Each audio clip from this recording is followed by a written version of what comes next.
Here in the UK, as in many countries around the world, thousands of people have been taken to the streets to protest on pro-Palestinian marches. You know, when you see those crowds of people in the United Kingdom, what goes through your mind? I just think it's an indictment, frankly, of higher educational system. It reminds me of the debate in the Oxford Student Union in 1933 that I read about in history 10 days after Hitler came to power.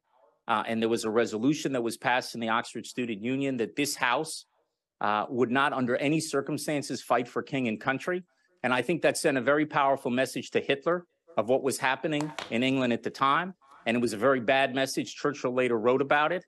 But I think it's shameful because I don't think that those people who are protesting in the streets, they're not calling for peace. They're not asking about the intricacies of a two-state solution. What they support is the destruction of the one and only Jewish state. And that's shameful. And I'm very glad that your prime minister has been very supportive of Israel from the beginning. And yes, like him, Israel wants to do everything to keep civilians out of harm's way. And we want to get humanitarian goods into there.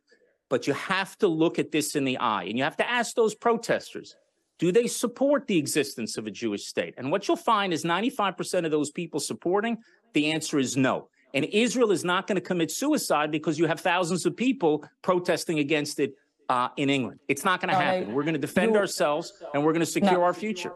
Now, I know, of course, there'll be lots of people watching this programme who disagree very strongly with what you say, people who perhaps been on those protests again. Well, send a reporter to ask them. Send a reporter to ask them. Ask them what they think about Israel. See if a single one will say, yes, we support Israel's right to exist, because that's not what I see.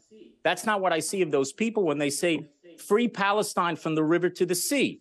That's a call for genocide, for policide, the destruction of a state, and genocide against the Jewish people. We've been here before.